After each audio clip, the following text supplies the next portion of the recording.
श्री स्वामी समर्थ मैत्रिणींनो, स्वामी महाराज तुमच्या सर्व चांगल्या इच्छा पूर्ण करो हीच मी स्वामींच्या चरणी प्रार्थना करते आणि आज या नवीन व्हिडिओला सुरुवात करते।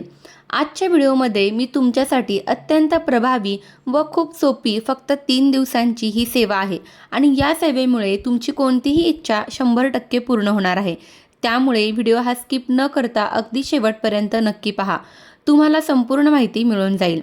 बघा, आज आपल्याकडे सर्व काही आहे, चांगले घर आहे, गाडी आहे आणि बँक बॅलन्स पण आहे, पण एका गोष्टीची कमतरता प्रकर्षाने जाणवते, ती म्हणजे मानसिक शांतता। पैसा तर खूप आहे, पण तो कष्टाने कमावलेला पैसा आज व्याधी आणि औषधांवर खर्च होत आहे। मनात एक अनामिक भीती आहे, सततची चिडचिड आणि वादविवादाने घर पोखरले जात आहे। कधी स्वतःचे आजारपण तर कधी घरातल्यांची चिंता आणि त्यातच भर पडते ती अपमृत्यूच्या भयाची। आपण नक्की कुठे चुकतोय आणि या चक्रातून बाहेर पडण्याच्या मार्गासाठी अतिशय साधी पण अतिशय प्रभावी म्हणजे अति उच्च कोटींची सेवा श्री स्वामी समर्थ महाराजांची आपल्याला करायची आहे। ती म्हणजे कोणती? तर ती म्हणजे आपल्याला तारक मंत्राचं अनुष्ठान करायचं आहे। आता अनुष्ठान करायचं म्हणलं तर अनेकांना वाटतं की आपल्याला 51 दिवसाचं, 108 दिवसांचं किंवा 3 महिन्याचं, 6 महिन्याचं, 9 महिन्याचं, 1 वर्षाचं अनुष्ठान करावं लागणार आहे। पण आजकालच्या या धावपळीच्या युगामध्ये एवढा वेळ करणं शक्य नाही, कारण आपण जीही सेवा करतो त्या सेवेला नियम आहेत।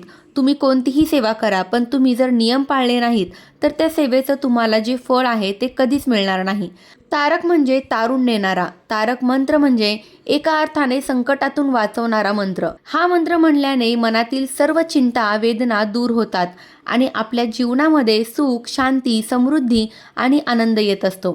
तारक मंत्राच्या सामर्थ्याचा अनुभव अनेक लाखो भक्तांनी घेतलेला आहे आणि त्यांनीच याला जे चमत्कारिक उपाय आहेत ते सुद्धा म्हटलं आहे।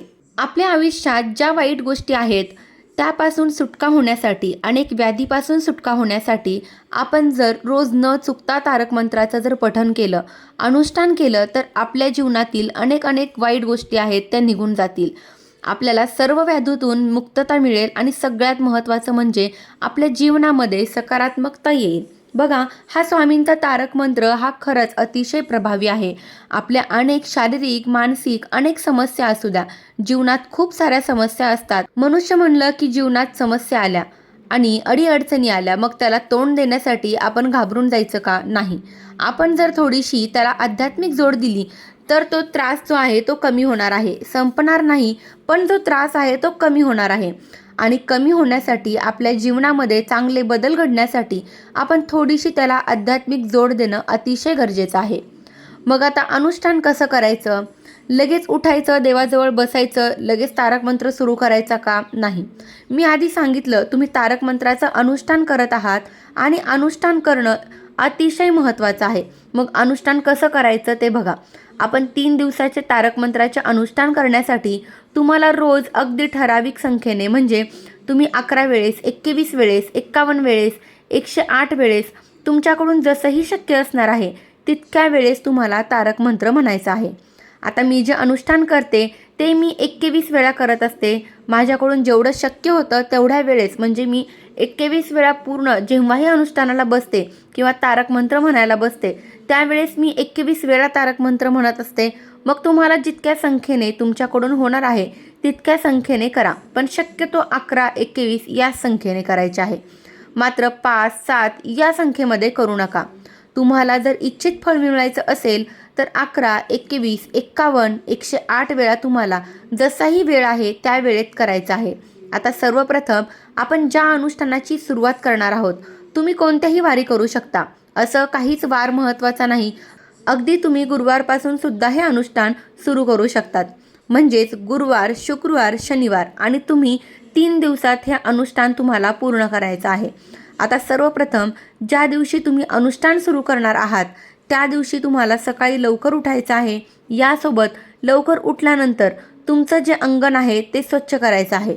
अगदी सुंदर छोटीशी सुबक अशी रांगोळी काढायची आहे, त्यानंतर तुमचं स्नान झाल्यानंतर तुम्हाला तुळशीची पूजा करायची आहे, सूर्याला अर्घ्य द्यायचा आहे आणि त्यानंतर सगळ्यात महत्त्वाचं म्हणजे आपल्या दाराला उंबरठा असणार आहे. उंबरठा स्वच्छ असला की घर आहे ते अगदी प्रसन्न असतं. घरामधील जी निगेटिव्ह एनर्जी असेल, आपण जर म्हणतो उंबरठा स्वच्छ केला, त्याला हळदीचं लेपन केलं, घरात कितीही निगेटिव्ह एनर्जी असू द्या ती घराच्या बाहेर जाते आणि बाहेरची जी नकारात्मकता ऊर्जा आहे ती आपल्या घरात शिरत नसते. त्यामुळे सगळ्यात महत्त्वाचं म्हणजे आपला उंबरठा स्वच्छ असणं अतिशय गरजेचं आहे. हळदीचं लेपन शक्य असेल तर हळदीचं लेपन तुम्हाला करायचं आहे. त्यानंतर आता सगळ्यात महत्त्वाचं, तुम्ही 3 दिवसाचं अनुष्ठान करणार आहात. मग अनुष्ठान करणार आहात म्हणजे संकल्प आलाच, कारण संकल्पयुक्त सेवा करायची आहे आणि ती 3 दिवसामध्ये आपल्याला पूर्ण करायची आहे. मग आता तुम्हाला स्वच्छ कपडे घालून घ्यायचे आहेत. श्री स्वामी समर्थ महाराजांची मूर्ती असेल, अभिषेक करा, फोटो असेल पुसून घ्या. त्याच्यानंतर नसेल तरीही चालेल, देवाजवळ बसायचं आहे. आपली पूर्ण देवपूजा संपू द्यायची आहे. आपल्याला तेलाचा दिवा, तुपाचा दिवा, तुम्ही जोही दिवा लावत असाल तो लावायचा आहे. धूपदीप लावायचा आहे. त्यानंतर ताम्हणं घ्यायचं आहे. आपल्या उजव्या हातामध्ये एक पळी पाणी घ्यायचं आहे आणि पाणी घेतल्यानंतर त्यामध्ये आपल्याला अक्षता, हळदी, कुंकू टाकायचे आहे. एक फूल टाकायचं आहे आणि स्वतःचं संपूर्ण नाव, त्यानंतर मी ही सेवा माझ्या सर्व व्याधीतून मुक्तता होण्यासाठी किंवा आणखीन तुमच्या काही जी समस्या आहेत, काही वादविवाद आहेत, काही भांडण आहेत, तुमची जीही समस्या, त्यासाठी मी 21 वेळा रोज तारक मंत्राचं अनुष्ठान करणार आहे. आता तारक मंत्राचं अनुष्ठान करताना सगळ्यात महत्त्वाचं जे म्हणायचं आहे, त्यानंतर आपल्याला जे स्वामी समर्थ महाराजांना सांगायचं आहे आणि त्यानंतर परत आपल्याला हातामध्ये 2 पळी पाणी घ्यायचं आहे. ताम्हणामध्ये सोडून द्यायचं आहे. त्यानंतर हात पुसून घ्यायचा आहे, हात जोडायचे आहेत आणि स्वामी समर्थ महाराजांना सांगायचं आहे, महाराज माझी ही इच्छा आहे ती लवकरात लवकर पूर्ण होऊ द्या. मी तुमचं 3 दिवशी अनुष्ठान करणार आहे असं सांगायचं आहे आणि हात जोडायचे आहे. त्यानंतर तुम्ही अनुष्ठान पहिल्या दिवशी ज्या वेळेला करणार आहात त्याच वेळेला तुम्हाला कंटिन्यू 3 दिवस करायचं आहे. म्हणजे तुम्ही जर सकाळी करणार आहात तर 3 दिवस सकाळी करा. तुम्ही जर 3 दिवस संध्याकाळी करणार आहात म्हणजे संध्याकाळी म्हणजे सूर्यास्तानंतर अगदी दिवे लागण्याच्या वेळेस 3 दिवस संध्याकाळी करणार असाल त्यावेळेस तुम्ही करू शकता. तुम्हाला जसा वेळ शक्य आहे. आता धावपळीच्या युगामध्ये अनेक जण वर्किंग आहेत, ते वर्किंग किंवा कामानिमित्त तुम्हाला वेळ भेटत नाही, तर तुम्हाला जेव्हाही शक्य असेल तुम्ही त्या वेळेत करू शकतात. त्यानंतर सगळ्यात महत्त्वाचं म्हणजे आता आपल्याला अनुष्ठान करायचं आहे. तर तुम्ही आधीच सांगितलं मी की 21 वेळा, 51 वेळा, 11 वेळा तुम्हाला जेही शक्य असेल, शक्यतो 21 वेळाच तुम्हाला तारक मंत्र आहे तो म्हणायचा आहे. त्यानंतर आता तारक मंत्र म्हणायचा, मग लगेच म्हणायला सुरुवात करायचं का? नाही. आपल्याला एक तांब्याचा छोटा ग्लास घ्यायचा आहे. खाली एक स्टीलची किंवा पितळाची किंवा तांब्याची प्लेट घ्यायची आहे. प्लास्टिकचं कशाचाही वापर करू नका. त्यानंतर आपल्याला एक अगरबत्ती लावायची आहे. अगरबत्तीचं जे उदी आहे ती एखाद्या प्लेटमध्ये पडेल याची तुम्हाला काळजी घ्यायची आहे. पूर्ण पाण्यात टाकू शकत नाही, कारण आजकालच्या ज्या अगरबत्त्या आहेत त्या केमिकल असतात. त्या केमिकलमुळे आपल्याला घशाला ॲलर्जी वगैरे होऊ शकते. त्यानंतर आपली मध्यंतरी अगरबत्ती जी आहे ती जर संपली तर परत तुम्ही अगरबत्ती लावू शकता. त्याची जी उदी आहे ती प्लेटमध्ये पडेल याची विशेष काळजी घ्या. त्यानंतर आपण जी खाली प्लेट आहे ती प्लेट ठेवायची आहे. त्यावर आपला जो ग्लास आहे तो ठेवायचा आहे आणि त्यानंतर आपला जो उजवा हात आहे तो त्या पाण्याने भरलेल्या ग्लासवर ठेवायचा आहे आणि उजवा हात ठेवल्यानंतर आपल्याला जो तारक मंत्र आहे श्री स्वामी समर्थ महाराजांचे नामस्मरण करायचं आहे. हे स्वामी समर्थ महाराज, मी माझं अनुष्ठान जे आहे ते सुरू करत आहे.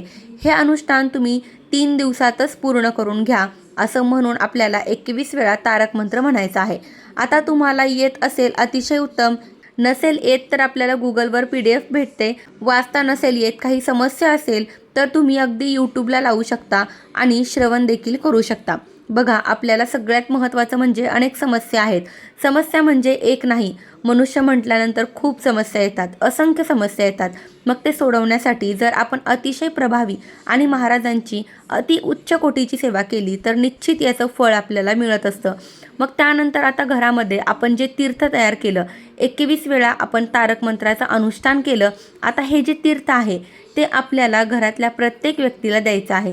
पण आता प्रत्येक व्यक्ती हे तीर्थ घेईल असे नाही, तर तुम्हाला काहीतरी युक्ती आहे ती लावायची आहे आणि युक्तीने ते तीर्थ आहे ते द्यायचं आहे. त्यानंतर आता सगळ्यात महत्त्वाचं मी आधी सांगितलं की तुम्हाला देवाच्या समोर बसायचं आहे. मग देवाच्या समोरच का बसायचं? तर बघा, आपण 3 दिवसीय तारक मंत्राचं अनुष्ठान करणार आहोत. म्हणजे स्वामी समर्थ महाराजांची अतिशय दिव्य शक्ती या तारक मंत्रामध्ये आहे. मग त्या एकाच जागेवर बसून आपल्याला 3 दिवसीय अनुष्ठान करायचं आहे. पण पहिल्या दिवशी आपण ज्या जागेवर बसलो त्याच जागेवर आपल्याला कंटिन्यू 2 दिवस बसायचे आहे. म्हणजे आपल्याला हे जे तारक मंत्राचं अनुष्ठान आहे याचं फळ आपल्याला लवकरात लवकर भेटणार आहे. आता त्यानंतर काही नियम आहेत का? तर हो, नियम कोणते ते जाणून घेऊ. जेव्हा आपण तारक मंत्राचं पठण करणार आहोत तेव्हा चुकूनही हलूडुलू नका, मध्ये कोणाशी बोलू नका, कारण तुम्ही अनुष्ठान करणार आहात. जो मोबाईल आहे तो सायलेंट करून ठेवा. कोणाचा अर्जंट कॉल असेल तर आपण त्याला बॅक कॉल करू शकतो. आजकाल सर्वाकडे बॅलन्स आहे, त्यामुळे चुकूनही कोणाचा फोन उचलू नका. जो तारक मंत्र म्हणत असाल तो अगदी मोठ्या मोठ्याने म्हणू नका. तुम्हाला आवाज येईल इतकंच या आवाजात तुम्हाला म्हणायचं आहे. असं जर आपण म्हणलं तर आपलं जे लक्ष आहे ते दुसरीकडे जे आहे ते जाणार नाही. त्यानंतर सगळ्यात महत्त्वाचं म्हणजे अनुष्ठान दरम्यान तुम्हाला सात्विक आहार घ्यायचा आहे. यासोबतच इतर धार्मिक कार्यक्रम जे आहेत त्यात तुम्ही सहभागी होऊ शकतात. पण सगळ्यात महत्त्वाचं म्हणजे परान्न घ्यायचं नाही. सगळ्यात महत्त्वाचं म्हणजे मांसाहार करू नका. बघा, जर घरात ऐकत नाहीत, पतीला, सासऱ्याला, मुलाला लागतं तर तुम्ही करून देऊ शकता, काही हरकत नाही. पण तुम्हाला मांसाहार हा वर्ज्य करायचा आहे, याची विशेष काळजी घ्यायची आहे. जर ही सेवा पुरुष करत असाल तर तुम्हाला मद्यपान करणं देखील चालणार नाही, याची विशेष काळजी घ्यायची आहे. आणि 3 दिवसात दाढी कटिंगसुद्धा करायची नाही, याचीही तुम्हाला काळजी घ्यायची आहे. आता सगळ्यात महत्त्वाचं म्हणजे तुम्ही प्रवास करू शकता का? तर प्रवास तुम्ही करू शकतात. आता बाहेरगावी आहात तर खाण्याची अडचण आहे तर तुम्ही तिथे पैसे देऊ शकतात आणि त्या ठिकाणी तुम्ही खाऊ शकतात. आपण कोणतीही वस्तू खरेदी करून खात असाल तर तुम्हाला हे चालणार आहे. पण कुणाच्या घरचं अगदी आपण मोफत अन्न असतं ते तसं अन्न किंवा कोणाच्या घरचं अन्न खाणं हे योग्य नाही. या 3 दिवसामध्ये तुम्हाला ही विशेष काळजी घ्यायची आहे. यासोबत तुम्हाला ब्रह्मचर्याचं पालन करायचं आहे. यासोबतच तुम्हाला जी पलंग आहे त्यावर सुद्धा झोपायचं नाही. तुम्ही अगदी चटई वगैरे घेऊन झोपू शकता. तारक मंत्राचं अनुष्ठान करताना तुम्हाला अनेक अडचणी येणार आहेत. काही नकारात्मक ऊर्जा आहे ती तुम्हाला करू देणार नाही, किंवा स्वतःचं मन आहे की नको हे केल्याने असं होईल का, तसं होईल का. पण तुम्हाला तुमच्या मतावर ठाम राहायचं आहे आणि तुम्हाला तुमची ही जी सेवा आहे ही पूर्ण करायची आहे. यात किती अडचणी आल्या तरी तुम्हाला ही जी 3 दिवसाचं अनुष्ठान आहे हे पूर्ण करायचं आहे. आणि खरंच सांगते महिलांनो, तुमच्या अनेक समस्या दूर होणार आहेत. 3 दिवसाचं अनुष्ठान काही मोठं नाही, अगदी मनोभावे आणि श्रद्धेने तुम्हाला हे करायचं आहे. यासोबत तुम्ही जे समाप्ती आहे ते तुम्हाला 3ऱ्या दिवशी देखील समाप्ती करू शकतात. मग शक्य असेल तर तुम्ही अगदी एखादे सवाशण आणि ब्राह्मण तुम्ही जेवू घालू शकतात. शक्य नसेल तर तुम्ही गरजूंना अन्नदान करू शकतात. शक्य असेल तर तुमच्या आजूबाजूला स्वामी समर्थ महाराजांचं केंद्र असेल, मठ असेल, तिथे जाऊन सुद्धा तुम्ही काही अन्नदान करू शकतात. असं काही नाही, तुम्हाला जसं शक्य असेल तसं तुम्ही करू शकतात. यासोबतच सगळ्यात महत्त्वाचं म्हणजे आता तुम्ही तारक मंत्राचं जे अनुष्ठान आहे ते केलं, पण अगदी पूर्ण गावाला सांगायचं आहे का मी 3 दिवसाचं अनुष्ठान केलं, मी 3 दिवसाचं अनुष्ठान केलं, असं नाही. आपण जीही सेवा करतो, जी सेवा फक्त महाराजांच्या चरणी रुजू करायची आहे, याला त्याला सांगत बसायचं नाही. कुणाच्या अडचणी असेल तर तुम्ही त्यांना सांगू शकतात की तारक मंत्राचं 3 दिवसाचं अनुष्ठान आहे, तू असं असं अनुष्ठान कर, मी केलं असं कुणालाही सांगू नका. अशी सेवा केलेली कधीही आपल्याला त्याचं फळ मिळत नाही. सेवा ही अगदी पाण्यासारखी असते. आपण हातात पाणी घेतलं की कसं पाणी निघून जातं, तशीच आपण कुणाला सांगितलेली सेवा, मी अशी सेवा केली, तशी सेवा केली, ही पण आपल्या हातातून पाण्यासारखी निघून जात असते. त्यामुळे तुम्ही त्यांना फक्त सजेस्ट करू शकता, अगदी सांगू शकता की अशी अशी सेवा आहे, तू करू शकते, पण मी केली, मला फरक पडला, ठीक आहे. फरक पडला सांगू शकतात, पण मी केली असं कधी कुणाला सांगू नका. कारण झालेली सेवा ही आपण फक्त आपल्यात आणि महाराजांमध्ये असणं गरजेचं आहे. याचं निश्चित फळ आपल्याला भेटत असतं. आता तारक मंत्र जे आहे त्याचे काही फायदे आहेत का? तर हो, तुम्हाला तारक मंत्राने आपल्या मनात भीती जी आहे ती भीती नष्ट होते आणि यासोबत महाराज आपल्यासोबत आहे या शक्तीची आपल्याला जाणीव होत असते. आपल्या जीवनात एखादं काम आहे ते पूर्ण होत नाही, पण आपण जर हा जो तारक मंत्र आहे 21 वेळा किंवा 3 दिवशी अनुष्ठान केलं तर आपल्याला या तारक मंत्राचं पठणाने आपली जी कार्य आहे ती लवकरात लवकर पूर्ण होतात आणि आपल्या मनोकामना ज्या आहेत त्यासुद्धा लवकरात लवकर पूर्ण होत असतात. बघा, श्री स्वामी समर्थ महाराजांचं तारक मंत्राचं जर आपण पठण केलं तर आपल्या आयुष्यात कशाची कमतरता भासत नाही. सर्व बाबतीत आपली प्रगती होते, कारण जिथे आपल्या स्वामींचे पाय तिथे कशाची कमी नसते. म्हणून या तारक मंत्राचे आपल्याला अतिशय फायदे मिळत असतात. यासोबत तारक मंत्राच्या पठणाने आपल्याला मृत्यूचे भय अजिबात वाटत नाही. अपमृत्यूपासून आपलं रक्षण होत असतं. आणि हो, सगळ्यात महत्त्वाचं, आपण ही जी सेवा करणार आहोत तेव्हा स्वामीवर अतूट विश्वास ठेवा. स्वामी महाराज सगळं आपल्या मनासारखं करतील. कारण तुम्ही कोणतीही सेवा करा आणि त्याचं फळ तुम्हाला महाराज तुमची जेव्हा योग्य वेळ येणार आहे त्यावेळेला देणार आहेत. मी खूप सेवा केली पण मला फरक पडला नाही असं किंतु परंतु मनात ठेवू नका आणि तशी सेवा करू नका. सेवा अगदी कोणतीही करा, पण ती मनोभावाने करा. आपल्या प्रारब्धाने सेवेचा बँक बॅलन्स वाढवा. त्या सेवेचं फळ आपल्याला आपल्या आयुष्यात कधी ना कधी कुठून ना कुठे महाराज देत असतात. झालेली सेवा महाराजांच्या चरणी रुजू करते. आणि ही अत्यंत महत्त्वाची माहिती मला तुमच्यापर्यंत पोहोचवायची होती. माहिती आवडली असेल तर व्हिडिओला लाईक करा, शेअर करा आणि आपल्या चॅनलवरती जर नवीन असाल तर चॅनलला सबस्क्राईब नक्की करा. धन्यवाद. श्री स्वामी समर्थ.